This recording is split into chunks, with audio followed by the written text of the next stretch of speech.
Welcome back to The Breakdown with me, NLW.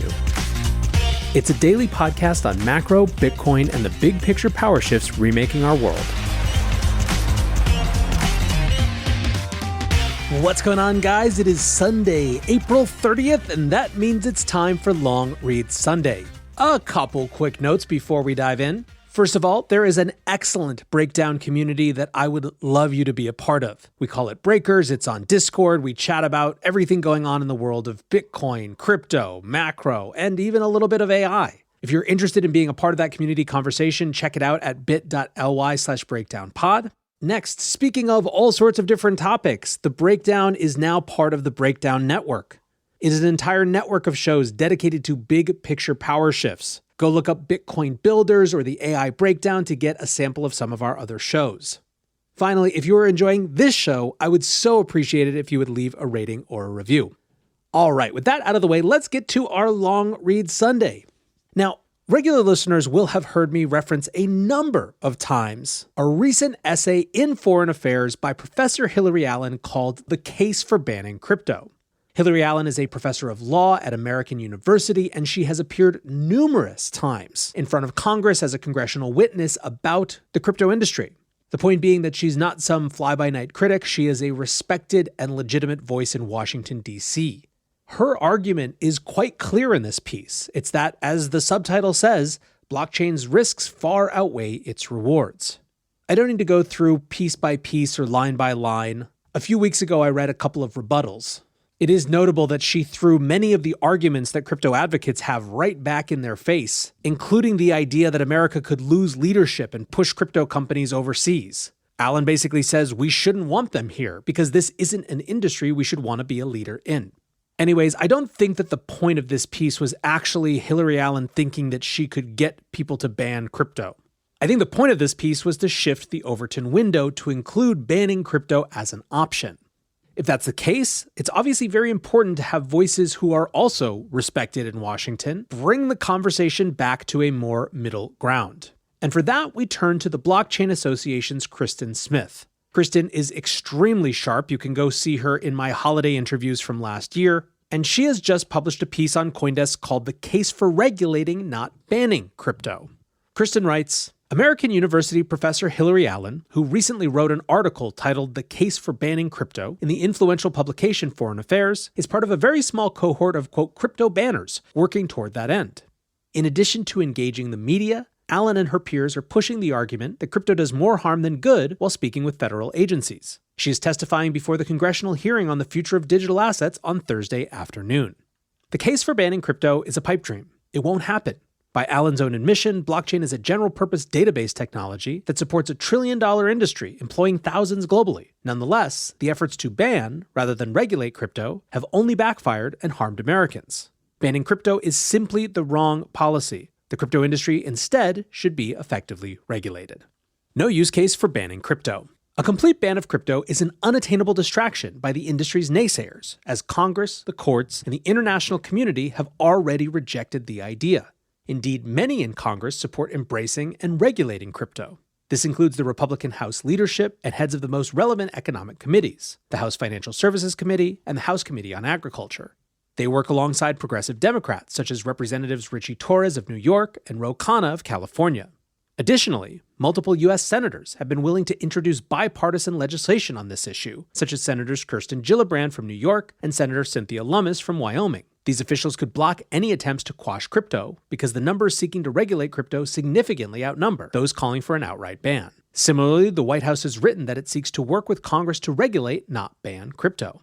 The courts are the next insurmountable obstacle. As Allen knows, Congress simply won't agree with her, and so she cheers on the efforts of allies at administrative agencies such as the U.S. Securities Exchange Commission and banking regulators. But the courts would gut these efforts. Over the past several years, the Supreme Court has reined in agencies operating beyond congressional mandate. First, agencies cannot make, quote, decisions of vast economic and political significance unless Congress has said clearly that it, quote, wishes to assign that power to an agency. This is known as the Major Questions Doctrine and was recently invoked in West Virginia versus Environmental Protection Agency in 2022.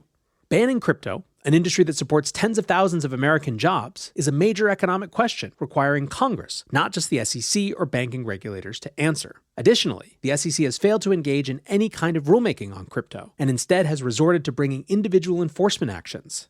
The SEC's authority here, by its own admission, is, quote, transaction by transaction, not technology by technology. And so a ban on crypto via enforcement action would require the SEC to prove that each digital asset is a security and even that each transaction is a security offering one by one in court. Since there are already thousands of tokens, it would likely take 400 years to get through these lawsuits against all existing tokens, according to the math of SEC Commissioner Hester Peirce. The SEC has been in litigation against just one company, Ripple, for over 2 years. This kind of extended litigation could be the reason for the SEC's $411 million shortfall last year, a number that would surely only rise were the SEC to continue its futile efforts to pick off the industry one by one. So reality again gets in the way. Finally, crypto is global, and other countries won't agree to ban crypto. Indeed, several nations are vying to be the capital of crypto, seeing the benefits of embracing and regulating a nascent industry. Those nations include the UK, Singapore, Japan, and France, along with the entire European Union, which passed a comprehensive and thoughtful markets and crypto assets regulation framework last week. US efforts to ban crypto will make it only easier for these jurisdictions to compete for American talent. Moreover, even if crypto companies leave the United States for greener regulatory pastures, it is unlikely that crypto would be quote-unquote banned for US consumers seeking to access those platforms.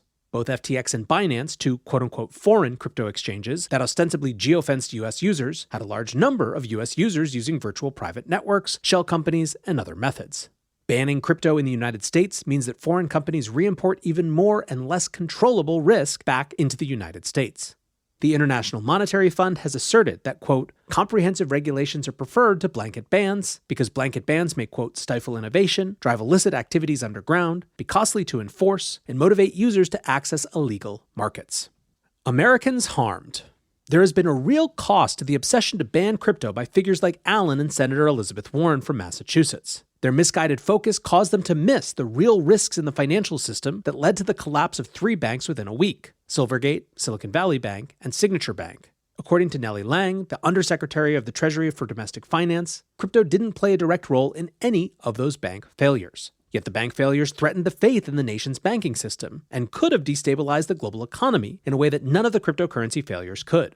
The Senate Banking Committee, where Elizabeth Warren sits and which has jurisdiction on this issue, held 33 hearings last year. 4 were on crypto, although the nation's systemic risk watchdog concluded crypto doesn't pose a systemic risk. Not one hearing was held on the banking system's safety and soundness or the specific risks that banks pose.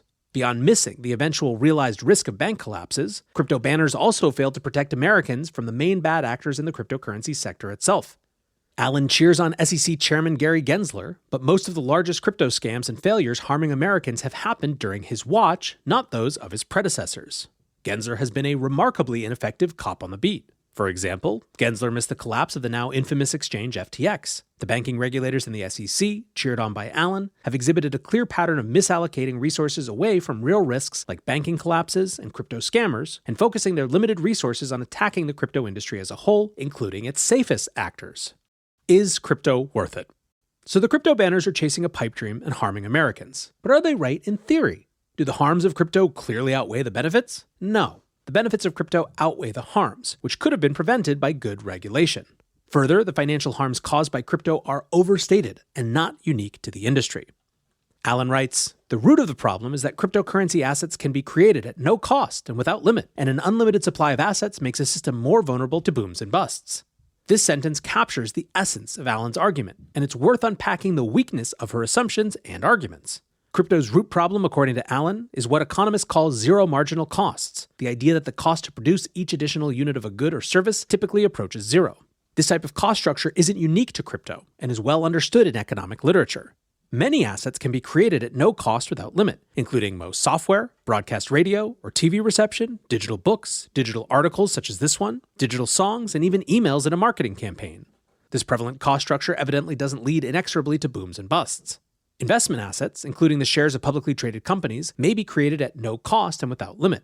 Any company following the usual corporate governance that crypto companies usually follow can decide to issue a nearly infinite number of shares without cost. Every startup in America could decide tomorrow to issue billions more shares, and that would likely not lead to economic calamity. because the booms and busts turn on people being willing to buy those shares. Finally, an overwhelming majority of the volume and value in cryptocurrency is in a handful of tokens that are created at great cost, not no cost, and with clear limits, not without them. Bitcoin and Ether, and one of the top stablecoins, USDC, account for over 70% of volume.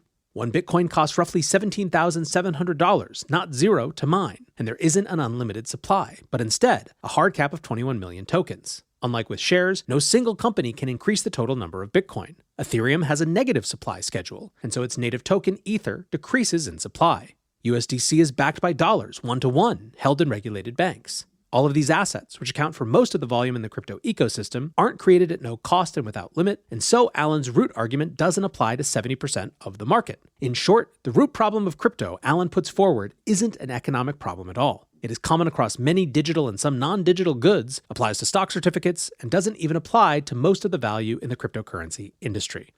Crypto's benefits. Turning away from a discussion of crypto's harms, Alan dramatically undersells blockchain's benefits.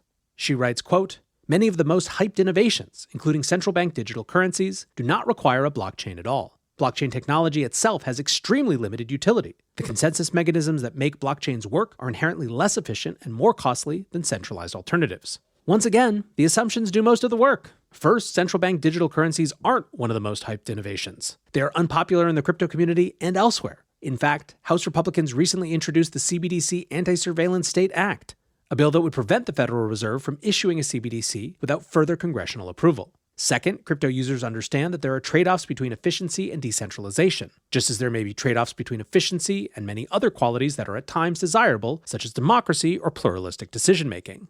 Despite innovation being constrained by continued regulatory uncertainty, crypto networks are already having a positive global impact. For example, crypto has been an inflation hedge for many struggling families holding hyperinflationary non-dollar currencies, including millions of desperate Turks, Venezuelans, Afghans, Argentinians, Ethiopians, and Nigerians. Or look to humanitarian uses. Many refugees fled with their own assets in crypto wallets, and the United Nations High Commissioner for Refugees dispersed humanitarian aid to displaced Ukrainians via stablecoins, even as banks were in disarray. Turning to creators and artists, non-fungible tokens enable people to effectively own digital art. NFTs are a roughly $15 billion market and benefit both collectors and the artists. Crypto networks are changing the internet itself, an internet that's now dominated by a few private companies. Indeed, several crypto projects have introduced blockchain proposals designed to be open-source alternatives to the corporate giants, including for data storage such as Filecoin. Blockchains also enable databases where users can control their own identity and data and easily port it to new social media applications, such as the potentially decentralized Twitter co-founder Jack Dorsey's Blue Sky project, and the Lens protocol. Finally, the crypto industry is ushering in a new era of trusted open finance. Many decentralized finance applications remove trusted intermediaries and replace them with transparent software. Decentralized exchange Uniswap, which pioneered automated market maker functions, enables 24/7 trading rather than 40 hours a week. Exchanges like Uniswap also offer transparent pricing and supply, rather than the dark pools of money flows in traditional finance, as well as instant settlement. In fact, at least two multi-government international projects, known as Project Guardian and Project Mariana, are using variations of the Uniswap protocol for experiments in foreign exchange trading, which a study by crypto researchers suggests may be highly efficient in tokenized bonds. How should countries regulate crypto? Despite a lack of regulatory clarity in some countries, including the United States, figuring out how to regulate crypto is not an insurmountable challenge. For example, the European Union passed MiCA, which is a framework requiring disclosure through white papers and exchange registrations. Additionally, several groups of bipartisan senators and congressmen have proposed comprehensive or partial frameworks. As these efforts show, good faith actors can come together across party lines and land on a proposal that would foster innovation and access while stamping out the real fraud, manipulation, and security risks. Calls to ban crypto or leave it entirely unregulated merely distract from and slow down these important efforts. All right, guys, back to NLW here. And I'll just say quickly, the reason that I wanted to share this piece is that even unlike the first reactions to that Foreign Affairs article that I shared a couple weeks ago, this is the considered response of a key DC actor in the crypto and blockchain space that's clearly designed to set the template for what the Blockchain Association and others that work with them are saying in the halls of Congress. These are then presumably some of the chosen counter-arguments to that banning idea. One thing that I'm watching for is the extent to which the passage of MiCA either A, puts pressure on Congress to do something, or B, makes it just feel more possible to do something, and perhaps that doing something just seems better than doing nothing. I've talked extensively about the fact that Mika has the legacy of where it came from. There's provisions and aspects to it that are largely driven by ICOs, which haven't been a thing for years, as well as the way that Facebook's Libra was going to be designed, which just obviously isn't a thing anymore. And yet still, with all that, from the standpoint of regulatory clarity for European crypto projects, it's a heck of a lot better than if it didn't have those things in because they made it imperfect in some way. Regulation is going to be imperfect. There's just no way around that. But at least when it exists to fix. Until next time, guys, be safe and take care of each other. Peace.